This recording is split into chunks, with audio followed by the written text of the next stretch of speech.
Caregiving can sometimes feel like an impossible struggle. Caregivers may be torn between taking care of loved ones and trying to maintain balance in life.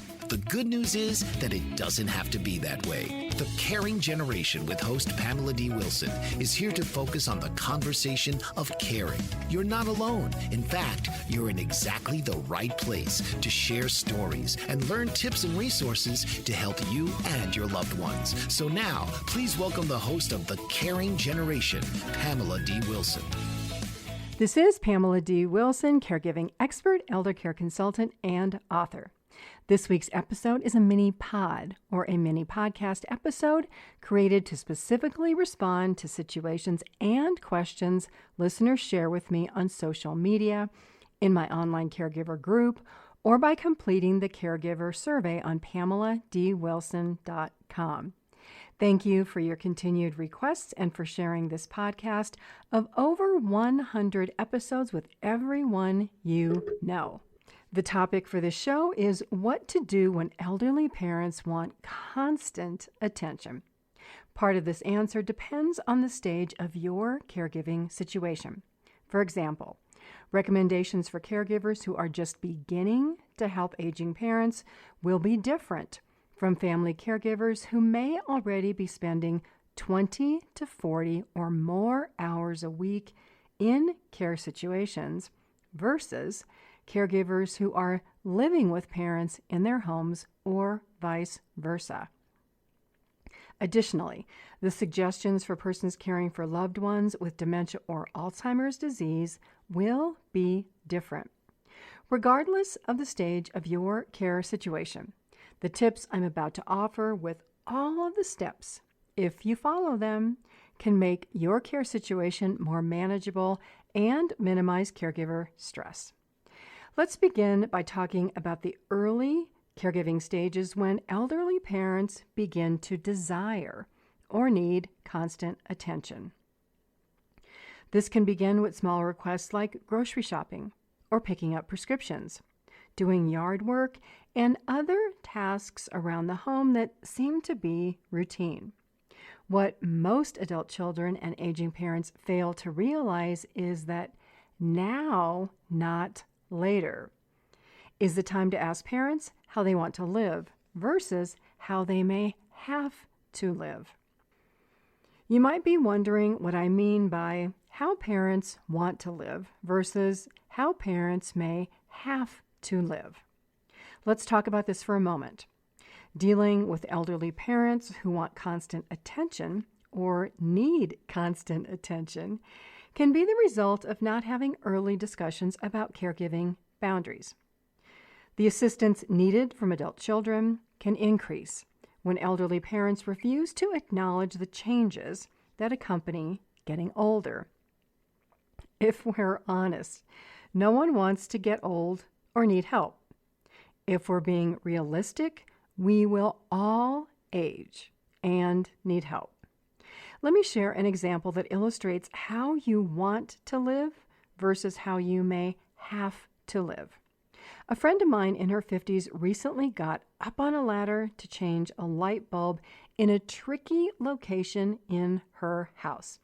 She knew that she probably should have waited for her husband to help, but like most people, she wanted to get the job done.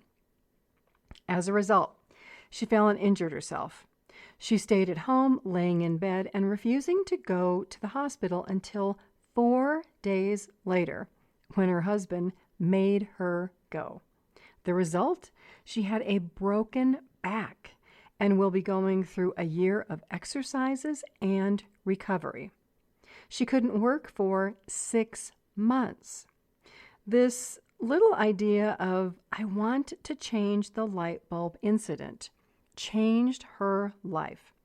The fall permanently changed her physical abilities that will be limited permanently by the back injury. Her ability to work and many parts of her life that she took for granted are now changed.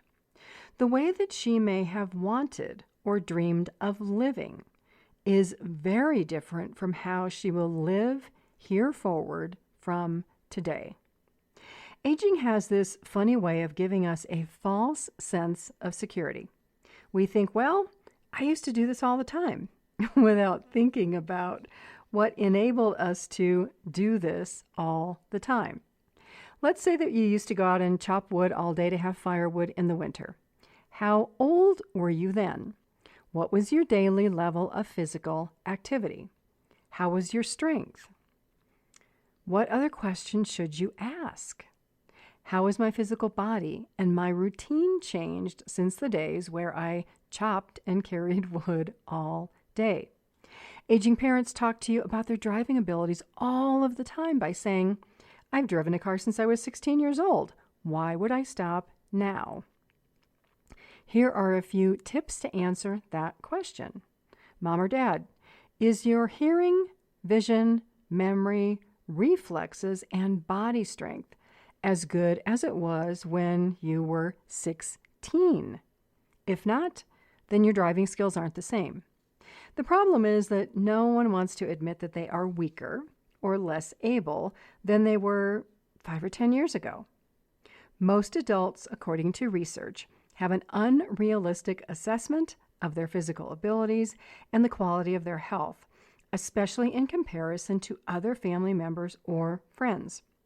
If your elderly parents want constant attention, it's highly likely that they are in poorer physical or mental condition than they were several months or years ago.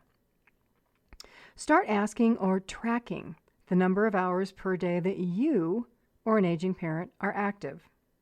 How many hours are you or a parent sitting down? How many hours are you or elderly parents standing or walking or participating in any type of activity? The more you sit, the less fit you become. There's no magic to maintaining or improving health for adult children or parents except for establishing routines to become more physically active and strong. To answer the question of how you or aging parents want to live versus how you may have to live is the commitment you make today to improving or maintaining your health and level of physical activity. No one but you can do this. Caregivers doing too much for an aging parent as a result of wanting to be helpful or having the best of intentions can result in elderly parents who want constant attention. The more time and attention you give, the more they want, because they begin to rely on you too much to the exclusion of other people in their lives. Because caregivers keep saying yes and feeling guilty about saying no. This self-sufficiency has a way of nosediving when one person becomes increasingly dependent on another. When you've reached the point when elderly parents want constant attention, ask yourself, what have you done to contribute to this situation? What tasks have you taken away from parents that they still could be doing for themselves, even though the tasks may take much longer than you doing them? Stop doing things your parents can still do for themselves, or you will make them less able and more reliant on you, even though there is an acceptance and a reality that accompanies aging. It is possible to distinguish between risky things to do, like climbing ladders alone, versus walking down the stairs using double hand railings to do the laundry. Here's an example of an older adult who should use a walker for balance and stability. This person decides that a foldable grocery or laundry cart would be an appropriate substitution because the walker and the grocery cart both have handles. The logic not considered is the purpose of the walker versus the foldable cart. While they look similar, most walkers are sturdily constructed to support weight and balance for older adults to reduce the likelihood of a fall. A foldable grocery or laundry cart makes it easy to move things around, like a wagon did when you were a child. The foldable grocery cart is not a physical or balance support, nor is its purpose to reduce the possibility of a fall. So what happens when mom uses the foldable cart instead of the walker? Mom falls, breaks a hip, and needs constant attention due to bodily injuries that may take time or never heal. There's a level of insight and judgment that it takes to compare and contrast the use or purpose of a walker and a foldable grocery or laundry cart. This judgment is called executive function. Executive function involves problem-solving skills of comparing one item or scenario to another, and the ability to think about something in more than one way, like asking the question, am I safe to do this thing even though I've done it many times before? It's the idea of reasons why elderly parents want constant attention that involves caregivers and aging parents using these executive function skills. For example, paying attention to the little things you may be seeing in an elderly parent specific to memory, physical abilities, and daily habits. Are parents as good at organizing and planning as they once were? Do mom or dad stay focused on projects through to completion? Or is there a lot of distraction, uncertainty, or changing thought patterns? Have mom or dad become more emotional about day-to-day activities, which in turn sets off your emotions? Are mom or dad more self-centered or narcissistic about their interests and less concerned about interactions with you, your siblings, or others? Is there denial that behaviors or actions are becoming a problem that will lead to greater care needs? Know that health diagnosis can cause many of these gaps in executive function, translating to elderly parents wanting more attention. No matter your level of caregiving expertise, new or the fact that you've been doing this for years, it's helpful to be able to anticipate what comes next and how you and your aging parents will respond. The challenge is knowing what you are looking for if you have little or no prior caregiving experience. Let's use a non-related example to make this easier to understand. You want to create a website, and you think it's as simple as finding a graphic program to create what a website looks like.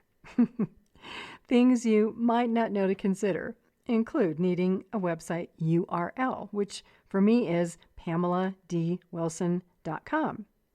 Then you need a website server or a hosting site, a program like WordPress, so that you can identify a theme and create the pages. Then you need to write content that is search engine optimized. There are many steps and processes that it takes to build, run, and keep a website updated. It takes time. Caring for aging parents to avoid creating relationships where elderly parents want constant attention is no different than the process of building out a website or completing any other detailed project that requires a level of experience and expertise. Unless you can anticipate what might happen, it's difficult to come up with a plan or run through scenarios to avoid or minimize the issues. More on this after the break. The caring generation is not limited by time zone or location. Caregivers worldwide can listen any time of day. Visit my website, PamelaDWilson.com, to check out my caregiver course online. Taking care of elderly parents, stay at home and beyond, with 30 hours of webinars and other information featuring practical steps for taking care of elderly parents, spouses, and how to make a plan for aging and health. Taking the course is like binge watching a Netflix series where you learn about all the things you never expect that can happen in a compressed period of time, and you can always go back and watch it again. This is Pamela D Wilson, caregiver expert, consultant, and author on the caring generation. Stay with me. I'll be right back.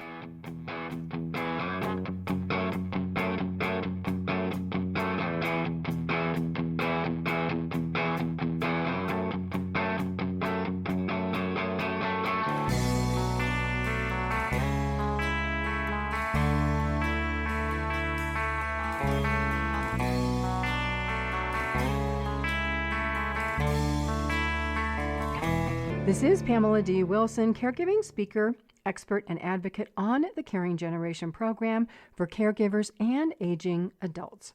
Whether you are 20 or 100 years old, you're in exactly the right place to learn about caregiver support programs, health, well-being, and other resources to help you and your loved ones plan for what's ahead. If you're not sure how to talk to your children about caregiving issues, if you've tried to talk to your aging parents and that didn't go so well, let me start the conversation for you. Share the Caring Generation podcast with family and friends. There are over 100 episodes. Let's return to solutions for elderly parents want constant attention. This idea is easier at the beginning of care relationships, but can still be accomplished in all stages of the process of caregiving. If you are the primary caregiver, the idea is to involve other people and services, thus providing care options. Admittedly, this may not be possible if your brothers and sisters refuse to be involved. However, to the degree that a brother or sister can or is willing to participate, involve them. This can be challenging for caregivers who think that they have to do it all for mom or dad. For caregivers who think that there is only one right way to do a particular task, and for caregivers who are over-controlling, bossy, resentful, or angry, this can be a challenge. If this sounds like you, then you may have created the situation where elderly parents want constant attention. Unless you are willing to be flexible, think differently, or implement change, you may be stuck where you are until you change your beliefs and your habits about the way you think things should be. When involving siblings and others, the key to success is to be very specific about the involvement without adding so many restrictions that family members refuse to help. So, for example, can your brother or sister initiate phone calls or video calls with mom or dad once each week? It would be ideal if the day and time were scheduled and placed on a calendar so that parents have a routine and know when your brother or sister will call. What about siblings combining financial resources to pay for a housekeeper or an in-home caregiver to complete routine tasks or support socialization for aging parents? What about finding volunteers willing to visit? There are many ideas to support independence for aging parents. Listen to these podcasts from the Caring Generation for more of these ideas. What to do when elderly parents refuse help. How to talk to a parent with dementia. Setting boundaries with elderly parents. What is assisted living? The costs of caring for aging parents, and what are adult day programs? These episodes will give you many more ideas to minimize frustrations resulting from elderly parents who want constant attention. Let's take the idea of senior care one step further for aging parents, mother-in-laws, and father-in-laws. In many families, there is an expectation that family can rely on family for care. While this may be true in many families, this is true to a limited extent in other families. From my 20 years of experience, there are situations where parents age and only need a limited amount of care, and others where elderly parents want constant attention due to having extensive health problems. Early interactions with adult children caregivers set the stage for parents' expectations. Having discussions about quality of life and parents participating in their care and medical recommendations by physicians is essential to maintain the health and well-being of caregivers. While you may be thinking that you will never become an exhausted, burned out caregiver, this situation quickly arises when an unexpected event all of a sudden places demands on your time of 20, 40, or more hours a week while you're trying to work and do all of the other activities you were doing before parents needed care. Time may come when parents need more care, and investigating options for independent living, assisted living, memory care, or a nursing home becomes the reality. Even when more care is needed, elderly parents may refuse to move. While you can't force a parent to do anything if they are mentally capable, you can set limits on the amount of time you are willing to spend when elderly parents want constant attention. Care communities offer a wide range of services to help aging adults remain independent and reduce dependency on adult children caregivers. Now let's talk about aspects of Alzheimer's disease and dementia that result in elderly parents wanting all of your time and attention. Persons with memory loss eventually lose their ability to care for themselves and to remember what happened 5 seconds ago.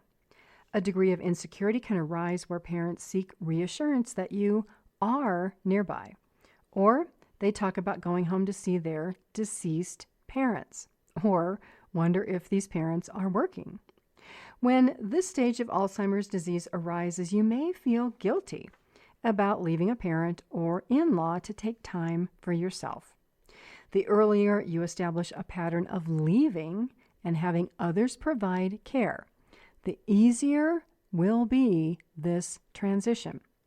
The act of waiting to involve others in the care of a parent with or without Alzheimer's disease or memory loss can place more stress and guilt on caregivers who unintentionally created the expectation that no one else would be involved in care.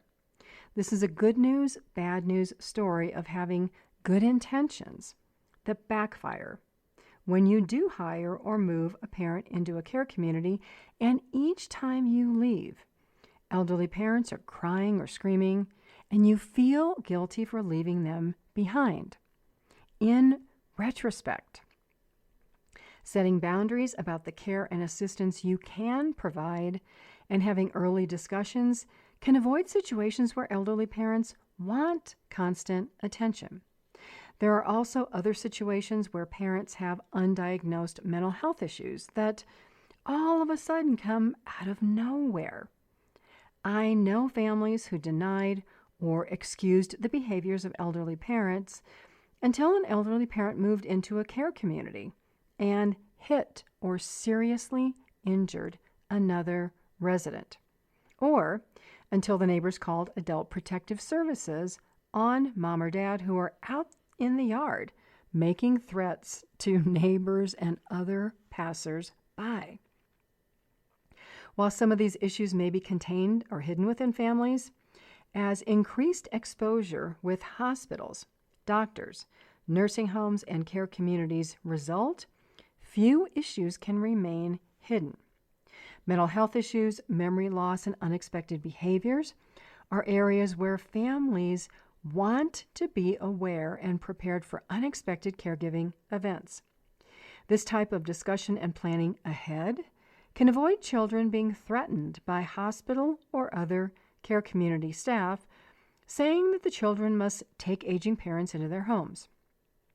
In my opinion, no matter the circumstance, if you feel that you cannot care for an aging parent due to hands-on care or medical needs or behavioral or mental health issues, refuse to be threatened by medical providers who say you must care for a parent. On the other hand, do your best to be supportive of identifying alternate care communities or community services to support elderly parents who want constant attention. Participation doesn't always mean that you become the only caregiver. It does mean that you care enough about a parent to make sure that care is available and provided in some manner, even if not by you. Separately, learn more by listening to the Caring Generation podcast called 24/7 Care for the Elderly. Communities can threaten families by saying that you must hire or provide 24-hour care for aging parents who are being released from a hospital or a nursing home. This is not always the case, but many caregivers don't know any differently. Many solutions exist for elderly parents who want constant attention and many other caregiving issues. When working with the healthcare system, it is important not to be naive.